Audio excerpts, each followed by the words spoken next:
ವೀಕ್ಷಕರೇ, ಬಹಳಷ್ಟು ವರ್ಷಗಳಿಂದ ಕಾವೇರಿ ವಿವಾದ ಇದ್ದೇ ಇದೆ. ಕರ್ನಾಟಕ ಹಾಗೂ ತಮಿಳುನಾಡಿನ ನಡುವೆ ಘರ್ಷಣೆ, ಹೋರಾಟಗಳು ಇದೆಲ್ಲ ನಡೀತಾನೆ ಇರುತ್ತವೆ. ಕಾವೇರಿ ನಮಗೂ ಬೇಕು ಅಂತ ಹೇಳಿ ತಮಿಳುನಾಡಿನವರು ಯಾವುದೇ ಕಾರಣಕ್ಕೂ ಕಾವೇರಿ ನೀರನ್ನ ನಾವು ಬಿಡಲ್ಲ ತಮಿಳುನಾಡಿಗೆ ಅಂತ ಹೇಳಿ ಕರ್ನಾಟಕದವರು ಈ ಹೋರಾಟ ನಡೀತಾನೆ ಇರುತ್ತೆ. ಆದರೆ ಈ ಬಾರಿ ಅಂದರೆ ಇನ್ನು ಒಂದು ವರ್ಷ ಈ ಒಂದು ಹೋರಾಟ ಇರೋದಿಲ್ಲ ಯಾವುದೇ ಕಾರಣಕ್ಕೂ ಅಂತ ಹೇಳಲಾಗ್ತಾ ಇದೆ. ಇದರ ಬಗ್ಗೆ ಒಂದು ಬಿಗ್ ಬ್ರೇಕಿಂಗ್ ಅಪ್ಡೇಟ್ ಬರ್ತಾ ಇದೆ, ಗಮನಿಸ್ತಾ ಹೋಗೋಣ.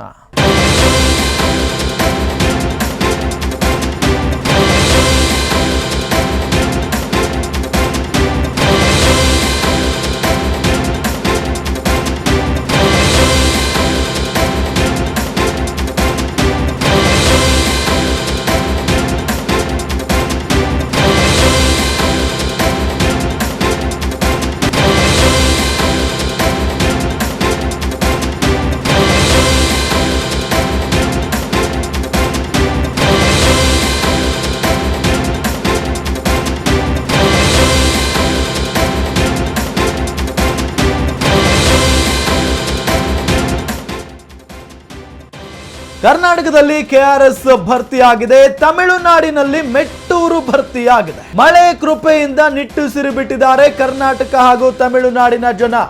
ಇನ್ನೊಂದು ವರ್ಷ ತಮಿಳುನಾಡಿನಿಂದ ಕಾವೇರಿ ಖ್ಯಾತೆ ಇರೋದಿಲ್ಲ. ಕಾವೇರಿ ಕೃಪೆಯಿಂದ ತಮಿಳುನಾಡಿನ ಮೆಟ್ಟೂರು ಡ್ಯಾಂ ಭರ್ತಿಯಾಗಿದೆ. ಕರ್ನಾಟಕದಿಂದ ಭಾರೀ ಪ್ರಮಾಣದ ಕಾವೇರಿ ನೀರು ಬಿಡುಗಡೆ ಮಾಡಲಾಗ್ತಾ ಇತ್ತು. ಕರ್ನಾಟಕದಿಂದ 1.48 ಲಕ್ಷ ಕ್ಯೂಸೆಕ್ ಹೆಚ್ಚುವರಿ ನೀರನ್ನ ಈಗಾಗಲೇ ಬಿಡುಗಡೆ ಮಾಡಲಾಗಿದೆ.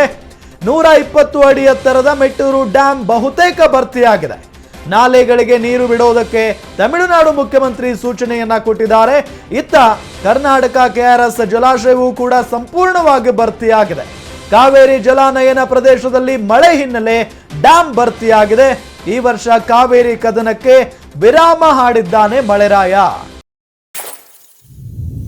ಕಳೆದ ವರ್ಷ ಮಳೆ ಬರಲಿಲ್ಲ ಅನ್ಕೊಂಡಷ್ಟು, ಹಾಗಾಗಿನೇ ಎಂಥ ಪರಿಸ್ಥಿತಿ ನಿರ್ಮಾಣ ಆಯಿತು ಅಂತ ಅಂದ್ರೆ ಕಾವೇರಿಯ ನದಿಯಲ್ಲಿದ್ದಂಥ ಆಲ್ಮೋಸ್ಟ್ ನೀರನ್ನ ತಮಿಳುನಾಡಿಗೆ ಹರಿಸುವಂತ ಪರಿಸ್ಥಿತಿ ನಿರ್ಮಾಣ ಆಯಿತು. ಕೋರ್ಟ್ನಲ್ಲೂ ಕೂಡ ಪದೇ ಪದೇ ಕರ್ನಾಟಕಕ್ಕೆ ಸೋಲ್ ಆಗ್ತಾನೆ ಇದೆ. ಆದರೆ ಈ ಬಾರಿ ಮಳೆರಾಯ ಇದಕ್ಕೆಲ್ಲ ಒಂದು ಫುಲ್ ಸ್ಟಾಪ್ ಇಡುವ ನಿಟ್ಟಿನಲ್ಲಿ ಮುಂದಾಗಿರೋದಾಗಿ ಕಾಣಿಸ್ತಾ ಇದೆ. ಯಾಕೆಂತ ಹೇಳಿದ್ರೆ ಅದ್ಭುತವಾದಂಥ ಮಳೆ ರಾಜ್ಯದಲ್ಲಿ ಬರ್ತಾ ಇದೆ. ಹಾಗಾಗಿನೇ ಕೆಆರ್ಎಸ್ ಡ್ಯಾಂ ಕೂಡ ಭರ್ತಿ ಆಗಿರೋದು, ತಮಿಳುನಾಡಿನ ಮೆಟ್ಟೂರು ಡ್ಯಾಂ ಕೂಡ ಭರ್ತಿ ಆಗಿದೆ. ಹಾಗಾಗಿನೇ ಇನ್ನೊಂದು ವರ್ಷ ಚಿಂತೆ ಇರೋದಿಲ್ಲ, ಈ ಖ್ಯಾತಿಯೂ ಕೂಡ ಇರೋದಿಲ್ಲ.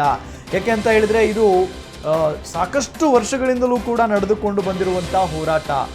ನಮಗೆ ನೀರು ಬೇಕೇ ಬೇಕು ಅಂತ ತಮಿಳುನಾಡಿನವರು, ನಾವು ಬಿಡೋದಿಲ್ಲ ಅಂತ ಹೇಳಿ ನಮ್ಮ ಕರ್ನಾಟಕದ ಜನ. ಹಾಗಾಗಿ ಈ ಖ್ಯಾತಿ ಯಾವಾಗ ಮುಗಿಯುತ್ತಪ್ಪ ಅಂತ ಹೇಳಿ ಎಲ್ಲ ಆ ಕಡೆ ಜನ ಮತ್ತೆ ನಮ್ಮ ಕರ್ನಾಟಕದ ಜನ ಕಾಯ್ತಾನೆ ಇದ್ರು. ಆದರೆ ಈ ಬಾರಿ ಮಳೆರಾಯ ಅದಕ್ಕೆಲ್ಲ ಫುಲ್ ಸ್ಟಾಪ್ ಹಾಕುವ ನಿಟ್ಟಿನಲ್ಲಿ ಬಹಳಷ್ಟು ಮಳೆ ಬರ್ತಾ ಇದೆ. ಯಾಕೆಂತ ಹೇಳಿದ್ರೆ ಈಗಾಗಲೇ ಕರ್ನಾಟಕದಿಂದ 1.48 ಲಕ್ಷ ಕ್ಯೂಸೆಕ್ ಹೆಚ್ಚುವರಿ ನೀರನ್ನ ತಮಿಳುನಾಡಿಗೆ ಬಿಟ್ಟಿರುವಂತಹ ಹಿನ್ನೆಲೆಯಲ್ಲಿ 120 ಅಡಿ ಎತ್ತರದ ಮೆಟ್ಟೂರು ಡ್ಯಾಂ ಬಹುತೇಕ ಭರ್ತಿಯಾಗಿದೆ. ಇನ್ನು ನಾಲೆಗಳಿಗೆ ನೀರು ಬಿಡಬೇಕು ಅಂತ ಹೇಳಿ ಅಲ್ಲಿನ ಸಿಎಂ, ತಮಿಳುನಾಡು ಸಿಎಂ ಸೂಚನೆಯನ್ನ ಕೂಡ ಕೊಟ್ಟಾಗಿದೆ. ಇತ್ತ ಕರ್ನಾಟಕದ ಕೆಆರ್ಎಸ್ ಡ್ಯಾಂ ಕೂಡ, ಜಲಾಶಯವೂ ಕೂಡ ಸಂಪೂರ್ಣವಾಗಿ ಭರ್ತಿಯಾಗಿದೆ. ಅಂದ್ರೆ ಮಳೆ ಎಷ್ಟು ಪ್ರಮಾಣದಲ್ಲಿ ಬೀಳ್ತಾ ಇದೆ ಅನ್ನೋದನ್ನ ಜಸ್ಟ್ ಇಮ್ಯಾಜಿನ್ ಮಾಡ್ಕೊಳ್ಳಿ. ಇದೆಲ್ಲದರ ನಡುವೆ ಖುಷಿಯ ವಿಚಾರ ಏನಪ್ಪಾ ಅಂತ ಅಂದ್ರೆ ಇನ್ನು 1 ವರ್ಷಗಳ ಕಾಲ ಕಾವೇರಿ ಖ್ಯಾತೆ ಇರೋದಿಲ್ಲ.